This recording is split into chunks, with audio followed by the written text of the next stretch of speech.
The prisoner in the dark, the war had ended months ago, but for the young alien soldier named Lyra, it never truly stopped. She lay chained inside a cold metal cell deep beneath the wreckage of her fallen outpost, convinced every sound in the darkness was a human coming to finish what the war had started. When the door finally slid open, bright white light cut through the shadows. A human silhouette stood there, tall, armored, silent. Lyra's trembling hands pulled at the shackles. "Do it," she whispered, expecting a final strike. But the human didn't raise his weapon. Instead, he stepped closer and knelt. His voice was calm, deep, almost tired. "You're hurt," Lyra froze. No human voice had ever sounded like that to her. Not cruel, not mocking, but gentle. The human unlocked her wrist restraints with a quiet click. Metal fell to the floor. "Can you stand?" he asked. She stared at him in disbelief. His armor bore the emblem of the Terran Peace Corps, not the Warfront Division. "Why help me?" she asked in a shaking tone. "Because you're alive," he said simply, "and that's enough reason." He offered her a water pack. The moment she took it, her claws brushed his glove. She felt warmth, real warmth, for the first time since her capture. Hours later, as they moved through the ruins, Lyra limped behind him, clutching her side. Every step was agony, but curiosity now replaced her fear. She watched how he treated the wounded, both human and alien alike, as if no side mattered anymore. When night fell, they made camp inside a half-destroyed bunker. The human set a heat orb glowing faintly blue and handed her a thermal blanket. "You'll freeze without this," he said. Lyra's eyes glowed faintly in the dim light. "You could have left me to die," she said. "I know," he replied, looking into the firelight. "But I didn't." She studied him carefully, his scars, his tired eyes, the way he stared at the stars through the broken roof.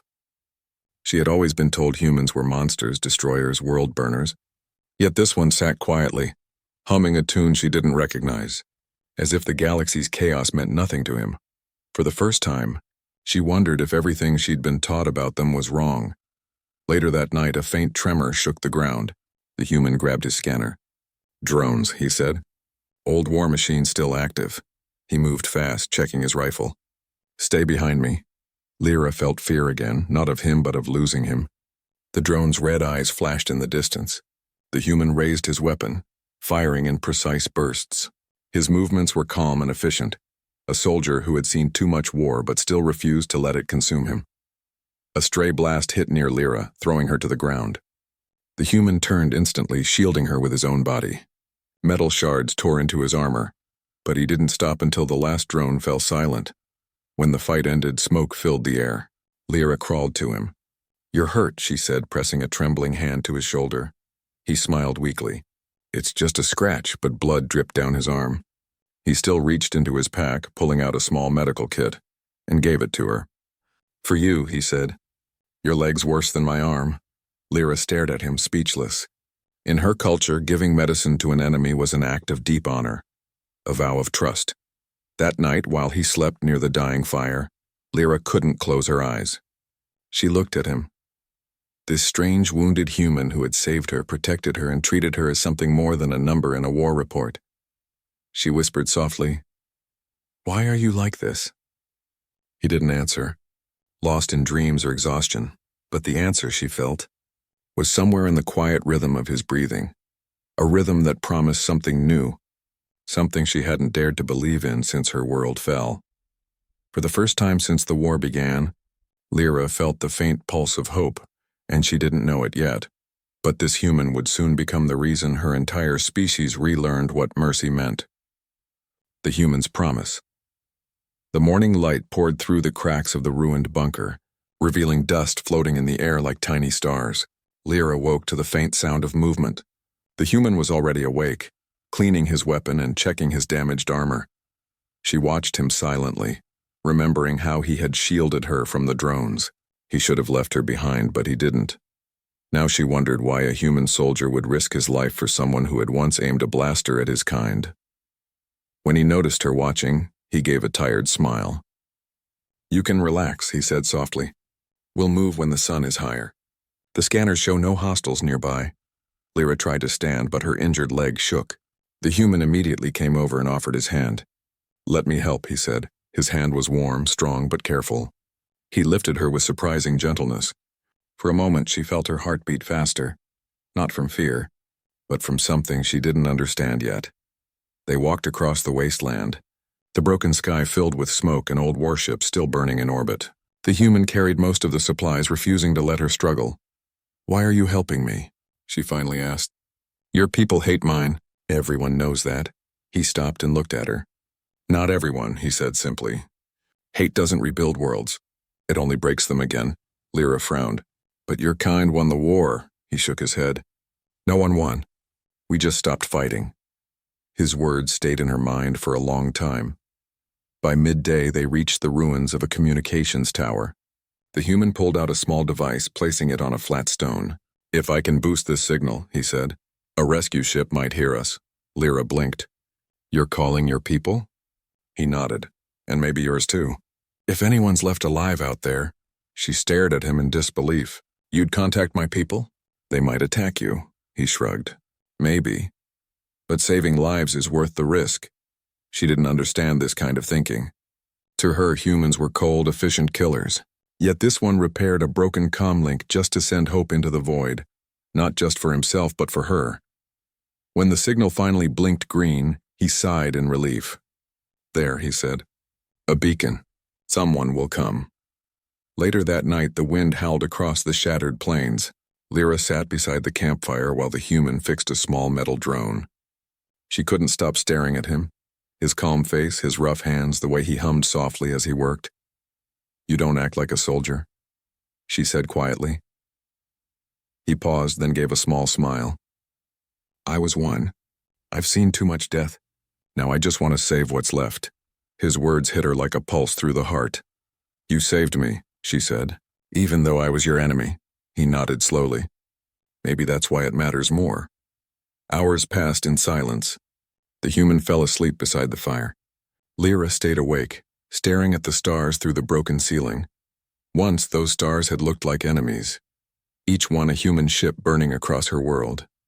But now they looked different, softer somehow, as if they were listening. Suddenly her ears caught a faint beeping from the device. A transmission. She crawled to it, pressing a button. Static filled the air. Then a voice, robotic, faint but real. "Rescue vessel approaching. ETA, 6 hours." Her heart raced. She turned to wake him, but stopped when she saw his face in the firelight. He looked peaceful, younger, almost human in a way she hadn't seen before. Not a monster, not a conqueror, just a tired man trying to do what was right. She whispered, 6 hours, and then you'll go back to your world." Something inside her twisted painfully at the thought. When dawn broke again, they prepared to move toward the landing site. The human noticed her silence. "You okay?" he asked. She nodded, though her voice trembled. "Yes, just thinking." "About what?" She hesitated. "About how strange this all is. You should have hated me, but instead you gave me a reason to live." He looked at her for a long time before replying, "Maybe we both needed one." They reached the ridge overlooking the crash valley. Smoke still rose from the twisted metal ruins below. The human scanned the horizon. "Signal's strong. The ship should be close." Lyra glanced at him. "And after that?" He smiled faintly. "After that, you go home. Start over." Her voice was quiet. "And you?" He looked at the burning horizon. "I'll go where I'm needed." Lyra turned away, hiding the sadness in her eyes. For the first time, she didn't want to be rescued. Because somewhere between fear and trust, between enemies and allies, she had found something unexpected. Hope in a human heart. The rescue that changed everything. The sky turned a pale gold as dawn crept over the dead world. Lyra and the human stood on a rocky hill, waiting for the rescue ship that the signal had promised. The wind carried the scent of dust and burnt metal, a memory of war that never left the air. The human adjusted his damaged armor, then checked the small device once more. "Signal strong," he said. "They'll see the flare any minute." Lyra's eyes scanned the horizon nervously. "What if it's not your people?" she asked. He looked at her, calm as ever. "Then we talk before we shoot." She almost smiled, the kind of tired, small smile that comes after too many battles. An hour later, a deep hum rolled through the valley. A sleek silver ship broke through the clouds, engines glowing blue. It descended slowly, dust swirling beneath it. Lyra's heart pounded. "That's not a human ship," she whispered. "It's one of mine." The human tensed, gripping his weapon, not to fire but out of instinct. "Good," he said. "Then you'll be safe." Lyra's throat tightened. Safe. The word suddenly felt heavy. When the ship landed, the ramp opened and 3 alien soldiers emerged. Their weapons were drawn, eyes wide as they saw the human standing beside her. "Lyra," one of them shouted. "Move away from him!" She didn't. "No," she cried. "He saved me!" The soldiers froze, confused. The human raised his hand slowly. "I'm not here to fight," he said. "Take her home." One soldier growled. "Humans don't save anyone." Lyra stepped forward. "He did," she said firmly. "Without him, I'd be dead." Her words carried through the wind. The human looked at her once, a look filled with quiet pride, then handed her his ID chip. "If your people ever want peace," he said, "give them this." Then he turned to leave. Before he could take a step, one of the alien soldiers fired a warning shot at his feet. "We can't let you go," the soldier hissed. "You'll report our position." Lyra's heart jumped. "Stop," she screamed. "He's unarmed." The human stayed still, hands raised. "It's okay," he said calmly. "They're scared." But the soldier aimed again, this time at his chest. Lyra acted without thinking. She threw herself in front of him. "You'll have to shoot me first," she shouted. The moment froze in silence. The other soldiers hesitated, lowering their weapons slightly. The human looked down at her, shocked. "You didn't have to do that," he said quietly. "Yes, I did," she whispered. "You saved my life. I won't let anyone take yours." The ship's commander, hearing the commotion, came down the ramp. His eyes narrowed as he saw the human and Lyra standing side by side. "Explain," he demanded. Lyra stood tall despite the pain in her leg. "He found me in the ruins," she said. "He healed me, protected me. Without him, I wouldn't be here." The commander studied her, then the human. "Why?" he asked. The human shrugged slightly. "Because someone had to." The commander said nothing for a long moment. Finally, he nodded. "You may leave, human, but know this, your kindness will be remembered." The human lowered his hands. "That's all I ask." Lyra turned to him, her eyes glistening. "You're really going?" He smiled faintly. "Your people need you more than I do." She shook her head. "That's not true." He didn't answer. Instead, he handed her a small metal charm, a tiny silver wing. "For luck," he said. "And as a reminder that not all humans are monsters." She clutched it tightly, feeling its warmth. "I won't forget," she whispered. As the human walked away toward the horizon, Lyra watched until he disappeared into the light. Her heart ached in a way she didn't understand, a strange mix of sorrow and gratitude. Inside the rescue ship, the commander glanced at her. "He spared you and you defended him. Why?" Lyra looked out the window at the small figure fading into the dust. "Because he showed me something I thought didn't exist," she said softly. "What's that?" The commander asked. "Mercy," she replied, "and hope." Hours later, as the ship rose through the clouds, Lyra closed her eyes. She could still hear his voice, calm and steady in her memory. "Hate doesn't rebuild worlds." She didn't know it yet, but that sentence would echo far beyond one ruined planet. It would become a message, one that would change how 2 species saw each other forever. The War Council's shock. The ship soared through the broken sky, leaving the ruined planet far below. Lyra sat near the window, silent, clutching the small silver wing the human had given her. The soft metal was still warm, as if it carried a piece of his spirit. The other soldiers whispered quietly, still unsure what to make of her story. Some thought she had been brainwashed. Others thought she was lying. But Lyra didn't care. She had seen something real, and it had changed everything inside her. When they reached orbit, a massive fleet waited. Her people's command ships hovered like black suns, symbols of fear and pride. The rescue ship docked, and officers rushed forward to debrief them. "Survivor recovered," the commander announced. "Condition stable." But the officer's eyes turned to Lyra, studying her scars and her calm expression. She didn't look like a soldier anymore. She looked like someone carrying a truth too heavy for words. In the War Council chamber, the air was thick with tension. Generals and admirals sat in silence as Lyra stood before them. Report, one of them said. What happened on that planet? She told them everything. The drones, the cold nights, the human who could have killed her but didn't. The room stayed quiet. You expect us to believe a human spared your life, another officer said, frowning. They wiped out entire colonies. Yes, Lyra said firmly. But not all of them are like that.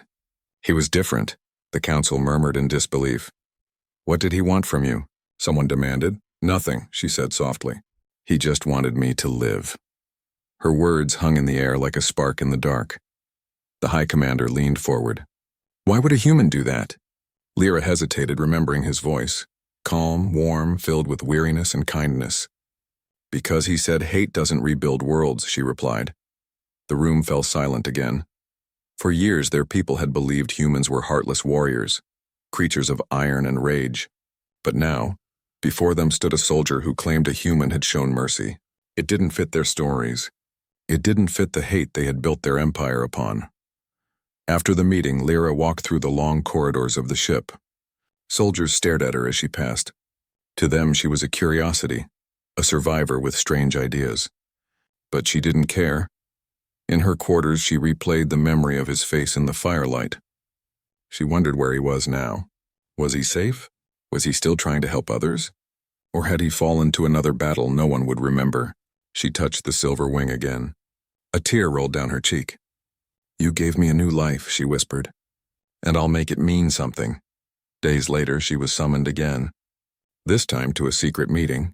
A few young officers were waiting for her. We heard what you said to the council, one whispered. Is it true? A human really saved you? Yes, Lyra said quietly. The officers looked at each other. If that's true, another said, then maybe peace isn't impossible. Lyra's eyes widened. You believe me? We want to, they said. But no one else will. Not unless you show them. That night, Lyra uploaded a recording, the human's voice from her communicator. In it, his calm words echoed, If you can hear this, it means someone survived. Don't let the hate consume you. Start over. Build again. The message spread like wildfire through the fleet. Soldiers who had lost everything listened in silence. Some cried. Others clenched their fists, uncertain whether to believe. But deep down, they felt something shift. For the first time in decades, the image of humanity changed, not as monsters, but as beings capable of compassion. When the council discovered what she had done, they were furious. You shared enemy propaganda, one general shouted. It's not propaganda, Lyra said. It's the truth. You've broken military law, another said coldly. She lifted her chin. Then arrest me. But you can't arrest the truth. He saved me and I'll save his message. The council had no answer. Later, as she sat alone in her cell, she looked out through the viewing port at the stars. Somewhere out there, she knew he was still alive, the human who had chosen mercy over vengeance. And though they were separated by distance and species, their fates were now tied together, because one act of kindness had become a spark, and that spark was about to ignite the galaxy. The message that united two worlds weeks passed, yet the story of the human who spared an enemy refused to die. Across every battle-scarred station, soldiers replayed Lyra's recording. Some whispered that it was a trick. Others listened again and again, searching for deceit but finding only quiet truth in his voice. Don't let the hate consume you. Start over. Build again. Those words spread faster than any weapon ever could. On warships and colony domes, they planted something new. Hope. Inside her narrow cell, Lyra could hear guards outside debating about the message. Even they no longer sounded certain of their hate. She smiled faintly. He's still saving lives, she whispered to the empty room. One morning, the door slid open. The High Commander himself entered, his long coat heavy with metals. You've started quite a storm, he said. Lyra stood. Truth always does. He stared at her for a long time. The council wants to erase your recording. But the lower fleets, they refuse the order. Half our ships now broadcast the human's message during every transmission. They call it the promise, her eyes widened. Then they've heard him. Yes, the commander said softly. And so have the humans. He placed a datapad on the table. The screen flickered to life, showing a human official speaking before a crowd of diplomats. Behind him flew two flags, one human, one alien. We received your soldier's message, the human said. If one of ours showed mercy, then we owe him. And you a chance at peace. Lyra covered her mouth, emotion rising in her chest. He's alive? She asked in a trembling voice. The commander nodded. Yes. The humans call him Captain Rain. They say he vanished during a rescue mission but reappeared at a refugee base weeks ago. He refused any metal. He only said, if she's safe, that's enough. Tears blurred her vision. She turned away so the commander would not see. Days later, the council finally met again, this time not in anger but in confusion. Too many soldiers now believed in the promise. They could not silence it without starting another rebellion. One elder looked at Lyra. If we send a ship to speak with them, will you go? She nodded. Yes, I owe him that much. The journey to the neutral system took 3 days. Lyra stared through the viewport the whole time, wondering what she would say when she saw him again. Would he remember her? Would he still see her as someone worth saving? When their vessel arrived, human ships filled the space around the meeting station. They didn't aim their guns. They just hovered, quiet, waiting. That silence felt heavier than any war drum. The docking bay opened. A single human stepped out. His armor was patched and worn, but his eyes were the same, steady and kind. Hello again, he said. Lyra's heart nearly stopped. She took a step forward. You're real, he smiled. So are you. They stood face to face, two survivors of a senseless war. Around them, soldiers from both sides watched in silence. No one dared interrupt. You started something, he said quietly. Your people sent messages. They want to talk, not fight. She shook her head. We started it. You gave me a reason to live. I only passed it on. He looked at her for a long time, then reached into his pocket and pulled out another silver wing. You still have the first one? She opened her palm to show it, shining softly in the light. Then keep them both, he said. 2 wings, one for each world. The first peace agreement between their species was signed that day. It was small, fragile, uncertain, but it was real. Reporters called it the Wing Treaty. Veterans on both sides wept openly. Children learned the story in schools, the human who showed mercy and the alien who carried his message into the stars. Months later, Lyra visited Earth for the first time. The air smelled of rain and new soil. Captain Rain waited for her at the base gates, smiling as if no time had passed. She looked at the blue sky above them. Our worlds were enemies once, she said softly. He nodded. Now they're just neighbors learning to heal. They walked side by side through the gardens built on the ruins of an old battlefield. Flowers grew where bombs had once fallen, and as the wind brushed the silver wings hanging from their necks, the sound was light, like 2 different hearts finally beating in rhythm. End of story.